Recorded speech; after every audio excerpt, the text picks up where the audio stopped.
Well, welcome back, my friends, to another rousing rendition of Choir Boys Outdoors. Special rendition. We're at Blackie's Camp, and I got my buddy Dakota with me. Now, before we go full-blown and introduce Dakota, there's three things that I support.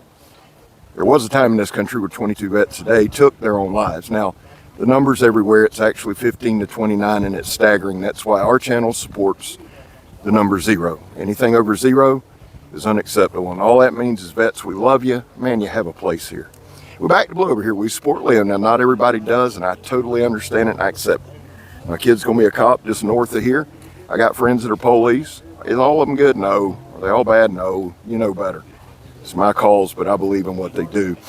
Finally, and this is important to me, if you are an addict, never quit quitting. So, sir, introduce yourself. How y'all doing? I'm Dakota. We've got the channel Dakota in the Woods. I second what he believes in. I believe in all three. Thanks, sir. And I hope you guys all enjoy what they bring to us as a community in terms of safety and security. So step out there and let them know that they are loved and that they are welcome in your house and in your friend circles.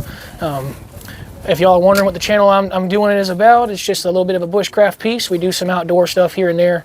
Mostly hunting, fishing, and camping. Every now and again, we'll do an odd project in the house or talk about equipment. Now, how long have you been doing your channel? I've been doing it hard for about 6 months now. Okay. It's been around for 3. For those of you who may have seen me out there before the whole bushcraft piece, I also did some prepping, and we'll be making a second channel for that here soon. Are you really going to do 2 channels? Yes, sir. Going to split the content? Mm-hmm. Have you thought hard about doing that? Absolutely not. Okay. It did a word to the wise, think about it, but it's a good concept. Now, for those of you who don't know, it's Dakota in the Woods, like he said.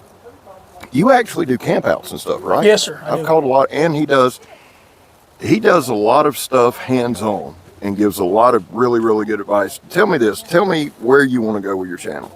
My goal with the channel is to breed a comment section where not only you all can learn from each other, but I can learn from you too. I'm not the smartest man in the world. Nobody knows everything. And anybody that thinks they do, that's a scary person to be around. And my goal is to take this channel and put the seeds of thought out there for everybody. And then as a group, as a community, we can grow on the topic collectively and productively. Now, you've done a couple videos with Blackie as well, right? Yes, sir. So here's the thing, guys, with Dakota, and I'm subscribed, I do check out his content. He has a conviction about things and he stands by it, and I like that. Do you deal with firearms on your channel? I do, yes. So you cover firearms. Have you had any blowback on that yet? The only 2 videos that have had any gray spots on our YouTube studio piece are ones where I directly say, hey, look, guys, a gun. But I will tell you all this, if you're wondering, I don't get paid for this, and I could care less if I do. I put the content out for you to view. If you don't see something that you're interested in, go look on the channel page. It's probably there, just ain't being circulated. How many videos do you have? 47 or 37. And how often do you post? I do post on Sundays at 6 p.m.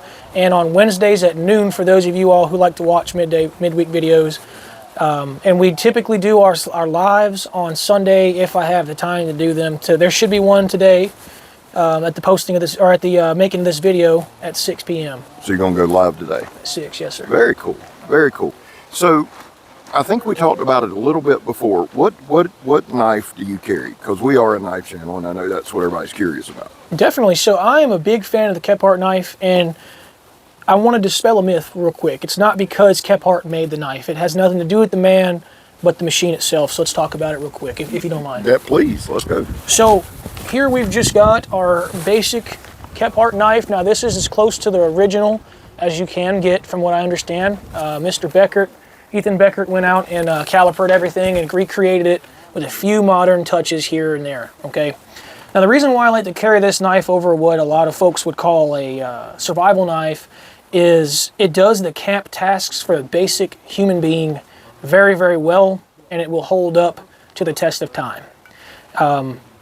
Everything that you could be doing with your knife doesn't always necessarily, in my opinion, need to be done with your knife. If you wanted to baton something and you have something to cut with, do that. You know, if you have some sort of device to process wood, use that first. Use this as an emergency. All knives should be capable, but in my opinion, not always should be used. And that's what this is for. You know, this is for your skin that deer clean that fish, carve that small piece of equipment out, cut up those potatoes, cut that gig line, or whatever.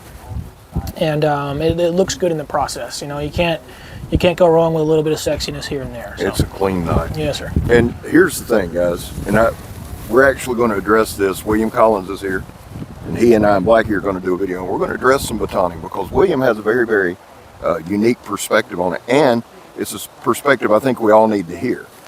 I'm going to change some of my practices. Sometimes we do things because I'm a YouTube channel. Definitely. I mean, let's just be real with it. There's no sense in bullshitting. There are times that I do certain things that you will never do to show you the way the knife holds up. William's got some scientific thoughts behind that, and we're going to cover that in our video.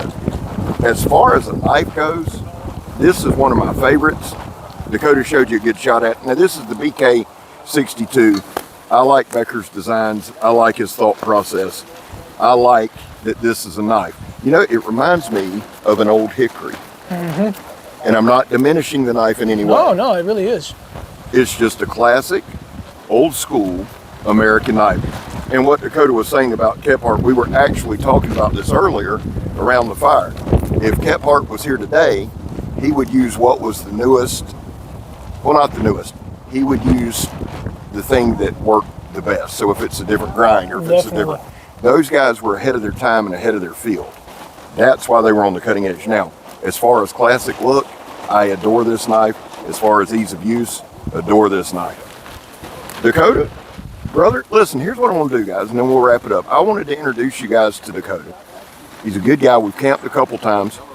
Here's the thing. You're at 500 and something subscribers, 581 correct? As the last I checked. 581. Here's what we need to do. We need to get Dakota to 1,000. It's not about making money. Now, I'll talk to you off camera about those thoughts. But the deal is this, if you get to 1,000 subscribers, it opens more doors for you. Plus, it gives you a bigger audience base. Yes, sir, definitely. That's what we need. Listen, I'm going to tag him in the description. Go over, check him out. He actually does phenomenal content. It's hands-on, it's actual camping, it's actual use. Dakota, leave us with a few thoughts. Well, my first thought is if you have seen somebody use something, did they do it in their backyard? And is that the right place to be using it? There are certain things you can do in your backyard, and there are certain things that need to be done in the field to truly know right from wrong. A good example, I just did a video where I tested the one-wind poncho as a shelter half. I did that in the field for a reason, because if you fail in your backyard, you walk inside and say that was a bad decision. If you fail in the field, you know exactly how bad it's going to be if you choose to do it twice, and you can find a way, because you will need to mitigate the problem you've caused. My second thing for y'all is if you have a piece of equipment and it is not something that I use or that Scab uses or that we say is a great piece of equipment, that doesn't mean it's bad. If it's working for you, if it's keeping you warm, if it's keeping you dry, keeping you safe, and feeding you or whatever it is, keep using that. Don't feel ashamed of it. Use what works for your body and your desires, and you'll be a lot more comfortable in the woods than if you go out and try to buy the biggest and best because somebody said. That's absolutely right. That it? Yes, sir. That's what I got for you. Thank you, my friend. Thank you. Go subscribe to Dakota in the Woods. I'm Scab. I'm Dakota. You're not. And we're gone, son. And we're gone. Good job, man. Yeah, sweet.